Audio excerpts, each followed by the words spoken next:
Hello, everyone. Welcome to the 14th episode, looking at the records, the stories, and the history of freedmen of Indian Territory. As you know, Indian Territory became, in 1907, the state of Oklahoma. I'm making this video in particular because I get many requests, many emails, and sometimes even phone calls from individuals asking how they can find out more information about their ancestors who were freedmen because they found an ancestor who was on the Dawes Roll and they're very enthusiastic.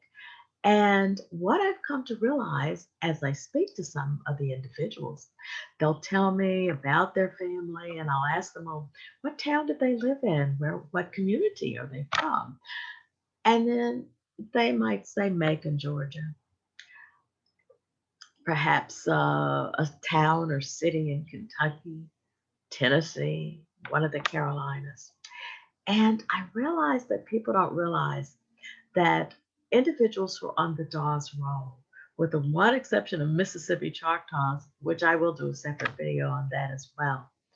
But basically, if your ancestors were from these other states, New England, other parts of the South, the name might be a name that you'll find on the Dawes Roll, but it's probably a coincidence.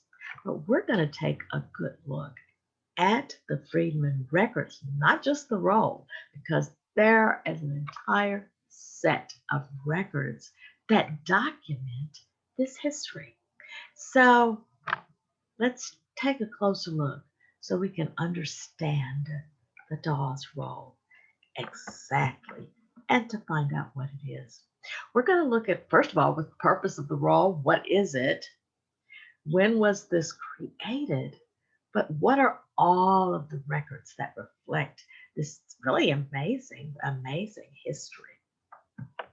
First of all, today, and I'm emphasizing today, the Dawes Roll is the base roll used for citizenship in 5 tribes: Cherokee, Choctaw, Chickasaw, Creek, and Seminole nations.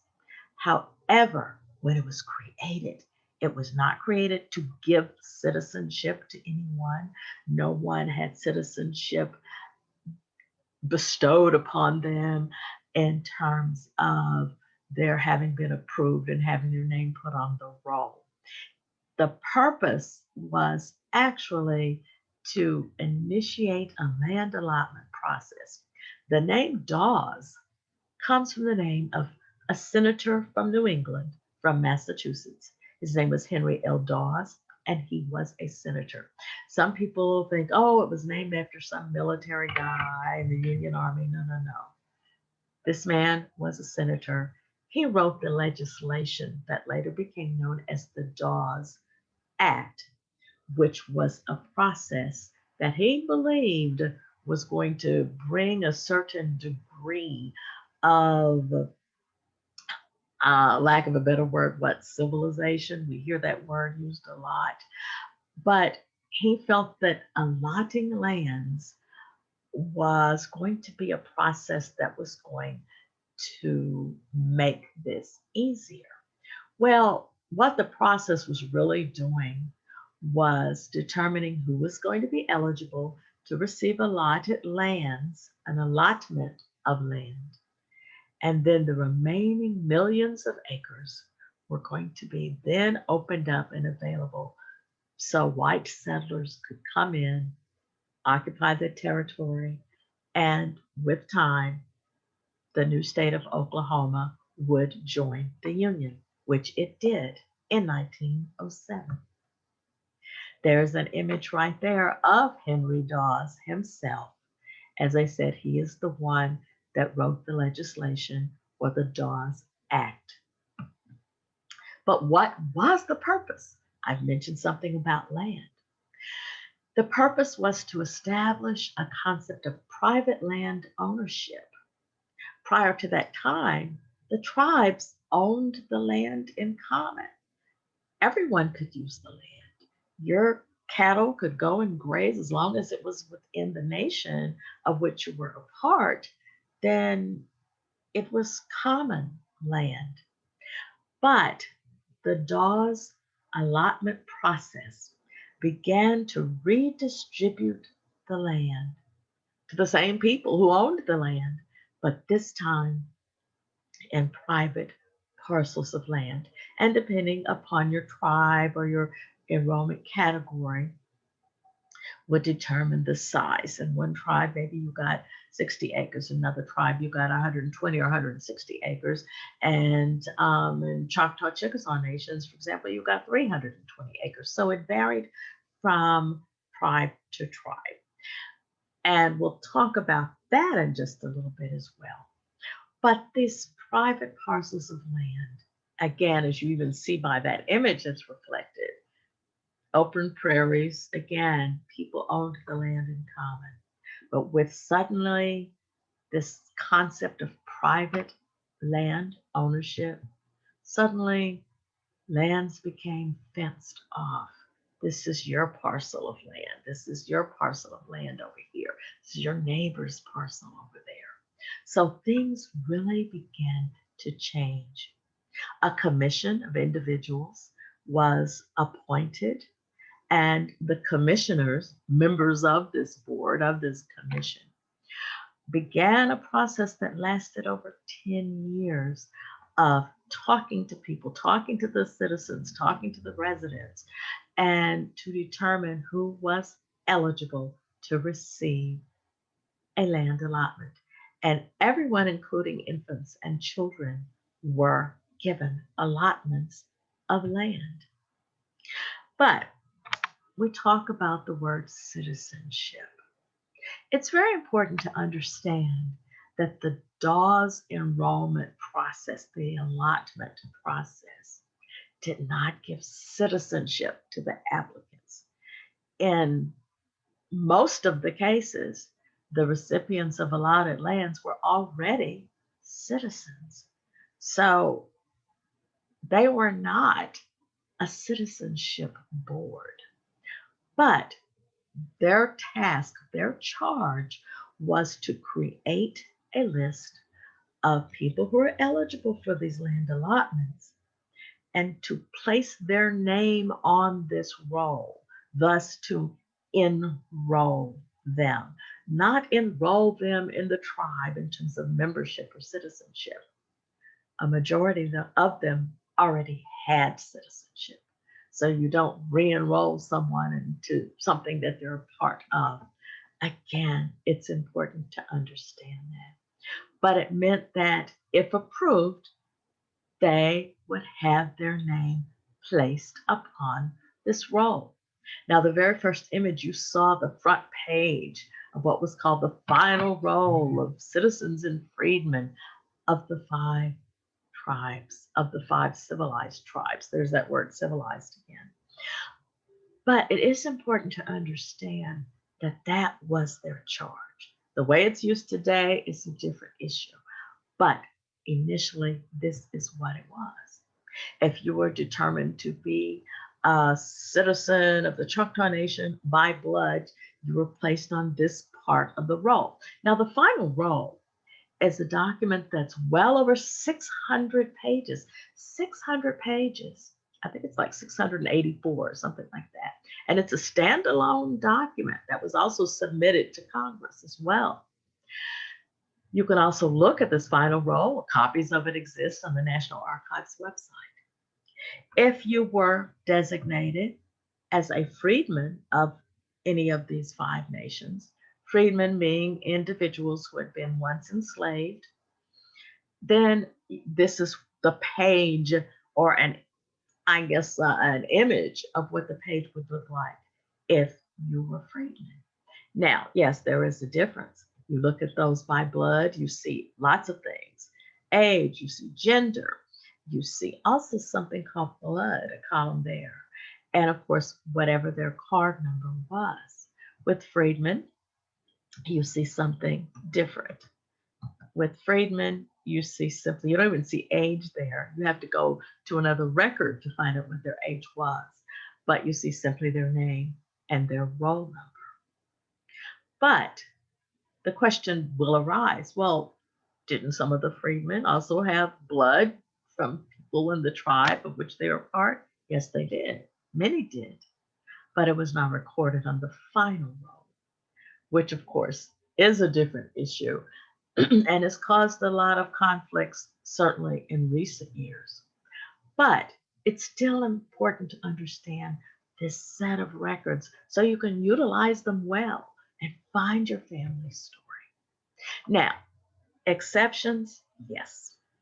The major exception was that pertaining to Chickasaw freedmen. Chickasaws were among individuals in these tribes, the five tribes, that one will find people of African descent who were enslaved. Many of the tribal leaders, if not a majority of the tribal leaders, especially, had been slaveholders by the time of removal, and then in those years all the way up until the time of the Civil War. All of the tribes signed the Treaty of 1866, and all, with exception of the Chickasaw Nation, did adopt the freedmen and give them citizenship. The Cherokee, the Creek and Seminole gave them citizenship very, very quickly. As early as the late 1860s, pretty much the freed people were given citizenship and were recognized as citizens. The Choctaw Nation there was a resolution submitted to the Tribal Council in 1883, and it was finally ratified and approved in 1885. And that was when Choctaw freedmen were officially adopted and obtained citizenship. The Chickasaw Nation did not, even though they had signed the treaty to do so, they did not adopt the freedmen. They had no voting rights. They were not citizens of the nation, although they had lived there. They had arrived during the migration, during the forced removal. They also had arrived just as those enslaved by Cherokees and Choctaws and Creeks and so on. However, they were not given citizenship, but there was also an effort to have them removed. Let's send them off to this area of the territory known as the leased district. That's LEASED, leased. There was some territory that had been leased. But many did not relocate. They stayed where they were because that was their home, and because so many did remain. It was determined when this allotment process began that yes, okay, Chickasaw freedmen will get allotments. They were still not citizens, but they were going to get allotments. And the reason why this point is being emphasized is because in the case of the other tribes, they had to prove that they were citizens. They had to prove that they had a tie. Now, the Chickasaw freedmen did have to prove that their slaveholder or former slaveholder of either themselves or their parents were Chickasaws, but they themselves did not have citizenship to prove.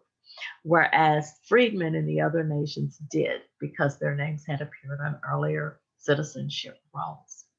But with Chickasaw freedmen, if their slaveholder was indeed Chickasaw, they were going to be also eligible for land. So how did they prove it? What was the proof that they used? Well, it's very interesting because everything was also not absolute 100%. I want to point out that, first of all, there were some people who were designated as freedmen or freed women, but they had never been enslaved. So if you've never been enslaved, you've not been free because there was no need. But unfortunately, many people who had been free, even at the time of their arrival, I can think of a case of Caesar Bruner, founder of the Bruner Band, leader in the Seminole Nation. He was born free. He was not enslaved. Yet he was put on the roll as a freedman nevertheless. So there were some things that were not absolute and were not 100% handled, perhaps, in a clear way that many of us would consider to be fair. But nevertheless, this is still what it is in terms of what those records are. But what was their proof? Well, in many cases, there were some leading men in the community who were allowed to come in and to vouch for or to speak for in some cases. And you'll find that in some of the interviews that remain, where individuals came in after the applicant spoke, then someone else would be sworn under oath. Do you know this person? Have they been here since 1866? Oh, yes, this person came on the removal with us. So they had individuals to speak for them. In other cases, there were freedmen leaders who also vouched, freedmen leaders who were known by tribal leaders who were accepted as verifiable witnesses who could vouch for many of the applicants. And you even find some of their testimonies in some of those application jackets. And of course, by the way, I am going to come back to this image in just a second. But there are other images. You'll see them talking to the commissioners. And it was a process that went on, as I said, for more than a decade to determine eligibility for enrollment on this list to receive allotted land. Here's an image that's taken, thanks to the Oklahoma Historical Society, of the commissioners, this body of individuals who really sat down and examined the applicants over those years. Now, the Dawes hearings themselves, many of you recognize this. This is an image of Chickasaw freedmen. And in the foreground, you see some freedmen, and information is being recorded by the stenographer in the front at that desk. Towards the back, you do see some people. You see, if you look closely, it looks as if someone may have been an intermarried white citizen. And you see some Native people in the back and other members or staff people who worked for the commission.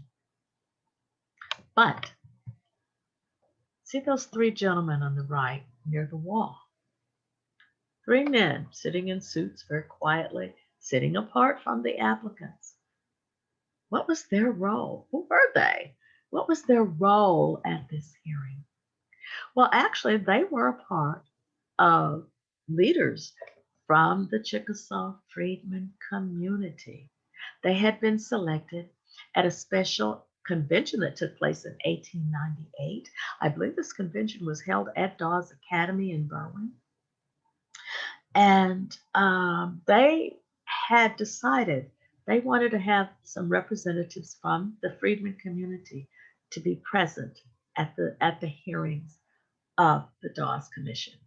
They knew, as Chickasaw, certainly people, they were afraid of what could happen or could not happen to them in terms of their being approved.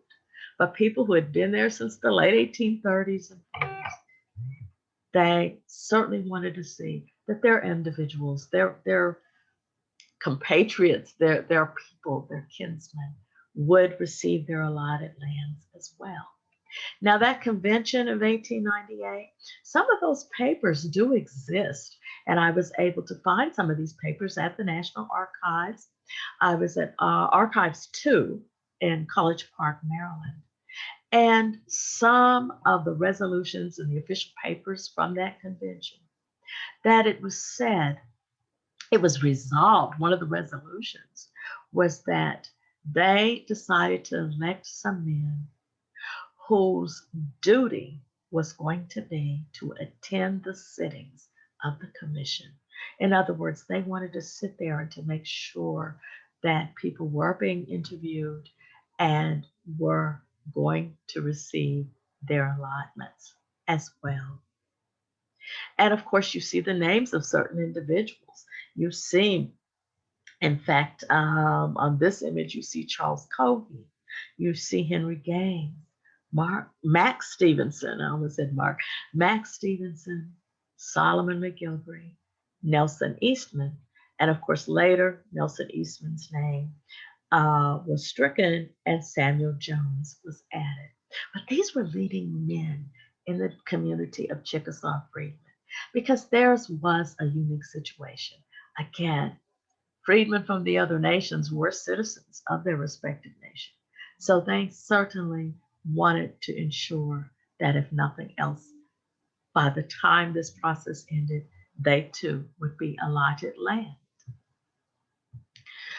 The Dawes hearings, they went on for years, and they went on throughout the territory. This is an image from the Oklahoma Historical Society showing the encampment of the Dawes officials in Ardmore. But they were all over the place. In fact, the building you're looking at there, this is in Tahlequah, which is the capital of the Cherokee Nation. This is known as the Dawes Commission Building. And this was another one of the hearing sites. But of course, if you lived in the nation and the hearing was taking place in Tahlequah, but you lived further up country in Bonita or Nowata, you maybe had to travel a day, 2 days, maybe 3 days on a wagon to get to the hearing site for your interview. Altogether, there were 14 allotment sites throughout the territory where these interviews took place. And freedmen were present at all of these allotment sites. Now, the question arises, well, don't these Dawes records reflect other states? No, with one exception, as I said, a separate discussion I will put forth on Mississippi Choctaws. But beyond that, the family had to oftentimes prove that they had been there by the 1860s. And those individuals who have found ancestors' names on the Dawes Roll, but the family has no tie to what became Oklahoma, that's probably a coincidence. There are no applicants from Georgia or the Carolinas or Kentucky or Tennessee or other places that were placed on the Dawes Roll. Now, let's look at the main records that really reflect the Dawes records. Notice I'm saying records and not roll. Well, the main records, there are four critical record types. They're the enrollment cards, they're the application jackets, they're the land allotment jackets, and of course the final roll, which everybody talks about. Oh yeah, he had a roll number, he's on the roll. But the roll is going to just give you a list of names. That doesn't tell you about the people. And if you're doing your family history, you want to know about the people. Enrollment cards. You see the enrollment cards here, and each nation had a set of cards. But they also had the application jackets. You find interviews, you find birth affidavits, sometimes marriage records, you find memoranda, you find numerous things in those application jackets. You also have another set of records, which is the purpose of the entire Dawes allotment process, the land allotment jackets. You find plat maps, you find certificates in many cases, and you also find interviews similar to the interviews that you find in the application jackets, although these interviews pertain to the land. Have you lived on the land? Have you made improvements on the land?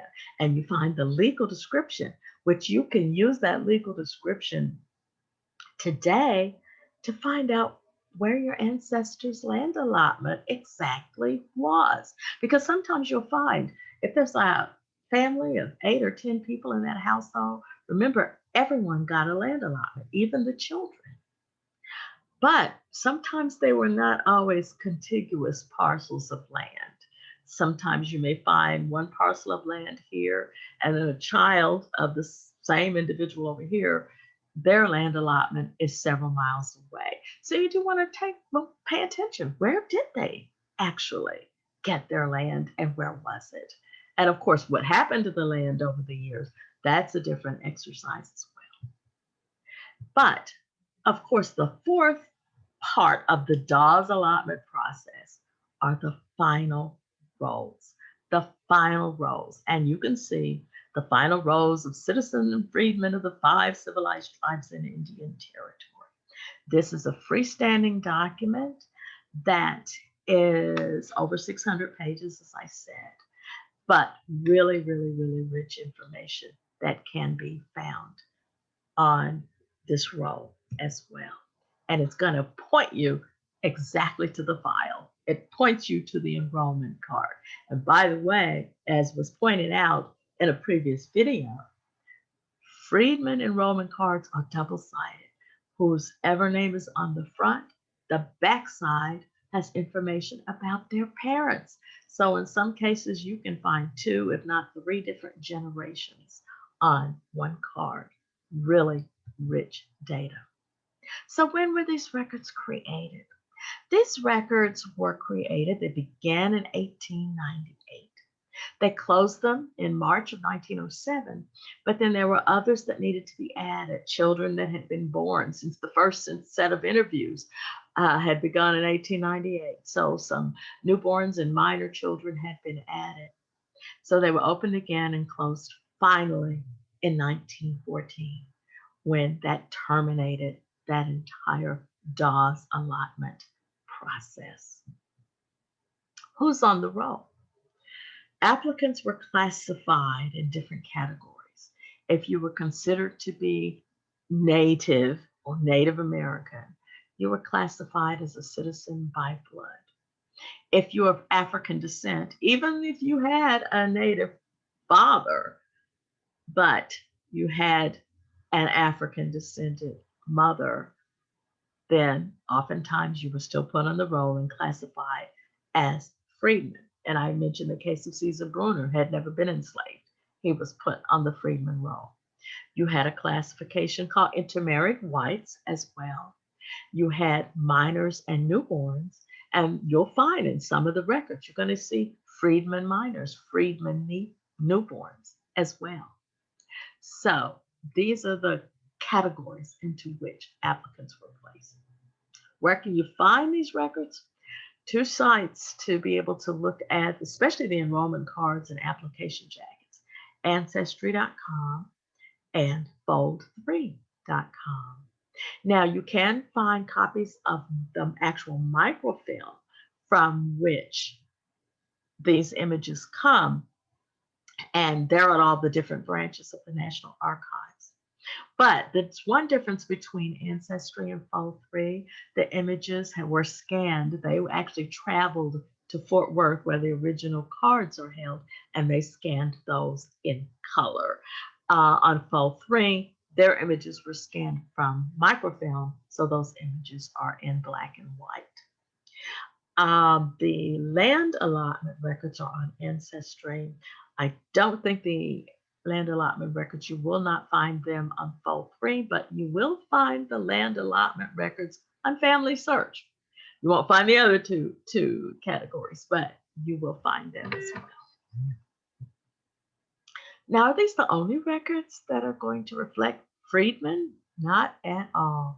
There are numerous earlier rolls, and sometimes those earlier rolls were part of the proof. Now, of course, I do tell people, if your ancestors were enslaved, look at the community from which they came. Who were the slaveholders? Look at that 1860 slave schedule. That has information pertaining to the slaveholders of the tribe from 1860. But there are also earlier rolls, part of the proof. If you were Cherokee, they would look to see if your name was on the 1880 roll of authenticated Cherokees. In some cases, you may see a reference to the KC, K period, C period roll. That's the current Clifton roll. So you see, sometimes they would refer to an earlier roll to verify, oh, this person has been in this community. If you were Choctaw, it's going to be examined to see if that person was on the 1896 roll or the 1885 census. That was the year they were adopted as citizens. Creeks, definitely. They have numerous records. They have town rolls. You'll find, and there were 3 freedmen tribal towns, and you'll find that some of those rolls are there. So you can still find records even beyond the Dawes process that preceded the Dawes process. There was the Dunn roll also for Creek freedmen, and that was in the 1860s. So it is important. And of course, I do point out, don't forget the military. If you have ancestors who were certainly freedmen from any of these tribes, there's a possibility that maybe one of your ancestors fought in the Union Army. If you have ancestors who served with the U.S. colored troops, they probably were in maybe the 79th or the 83rd Infantry. They began as the 1st and 2nd Kansas Colored, but later were redesignated as the 79th and the 83rd. But in addition to that, several from the Creek Nation and from the Cherokee Nation also served with the 1st, 2nd, and 3rd Indian Home Guards. If they lived, certainly if they lived long enough or survived the war, and as the years went by, if they applied for a pension, you are in, of course, some incredible information on your family. So you do want to be able to use those as well.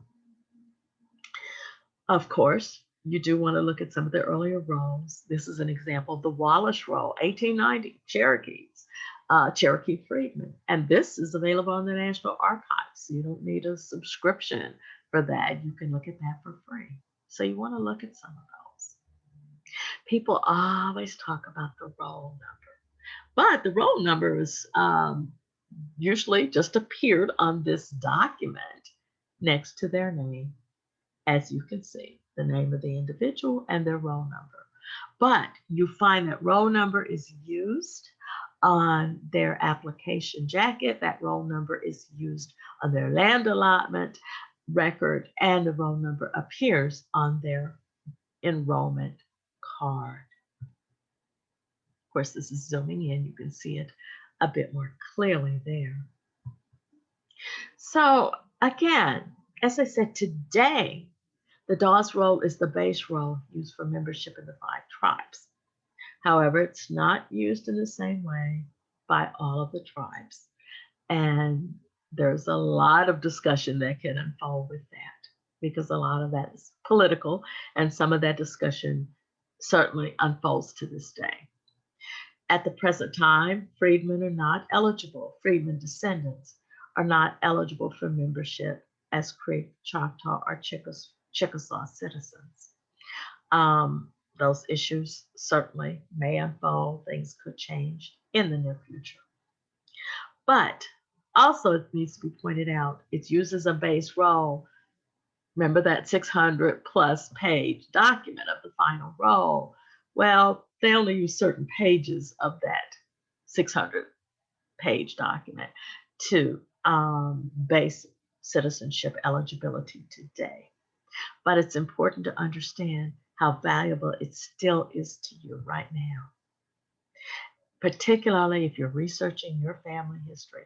You can use that as a launching pad. These Dawes records and the Dawes Roll can be your initial launching pad to find out more about this Oklahoma-based population that's not discussed nearly enough. And of course, it can point you to earlier documents used in the nations. And I'll say one thing, Freedmen records from the Dawes allotment process, they are the largest collection of African descended people who have provable ties, provable presence, provable connections to 5 Native American communities. People can't say that in other states, not in terms of the volume of records. Now, there are people, African descent, in many states who certainly have ties to Native American communities, no question. But a body of records of this magnitude, no, Oklahoma is unique in that category. So I would just certainly say that these records that were created by the Dawes Commission, they are critical today for you to find out additional information about your family. These stories are absolutely amazing about people who have been forgotten. And by studying these records, you can help to put these families back on the historical landscape from which they came. If you're interested in reading about 52 families, 52 then you are more than welcome and invited and encouraged to obtain your copy, volumes 1 and 2 of Freedmen of the Frontier, which you can obtain on Amazon.